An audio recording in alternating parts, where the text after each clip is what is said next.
Hello everyone. তো এই ভিডিওটা ছিল কালকে, সরি ফর লেট আপডেট। ওকে, কালকে ছিল বাসন্তী পূজার বিজয়া দশমী।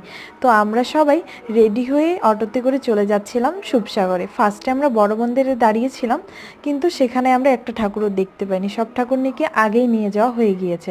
তো শিবসাগরে যেহেতু ভাসানো হয়, তো আমরা চলে এসেছি। কি জ্যাম দেখতেই পাচ্ছ, আমরা রাস্তাতেই কিন্তু দেখতে পাচ্ছি এই যে ঠাকুর নিয়ে যাচ্ছে। অসম্ভব সুন্দর হয়েছে বাসন্তী ঠাকুরগুলো। হ্যাঁ, আর লোকজনের যে ভিড় হয়েছিল। আমরা ফার্স্ট টাইম বাসন্তী পূজার বিজয়া দশমীতে এইবার প্রথম গিয়েছি, আর ঘুরতেও বেরোছি এইবার প্রথম। একদমই দুর্গাপূজার মতনই এত যে লোকজন আর এত ভিড় হয় আমরা জানতামই না। তো সবাই গিয়ে অনেক এনজয় করি, নাচানাচি করি, কিছু ফটো তুলি, সেগুলোও তো তোমাদের সাথে শেয়ার করলাম। দেন এই যে মায়ের বিদায় বেলা ভাসানি হচ্ছিল, আমরা সবাই মিলে দেখছিলাম, একটার পরে একটা ঠাকুর ভাসানো হচ্ছিল। মায়ের মুখটা কি মিষ্টি, অসম্ভব মিষ্টি লাগছে মায়ের মুখটা, তাই না? দেন একটু নিজের সাথেও ক্লিপিং নিচ্ছিলাম। দেন আমরা চলে আসি বাড়িতে। Tata guys. ভিডিওটা ভালো লাগলে অবশ্যই লাইক, কমেন্ট, শেয়ার।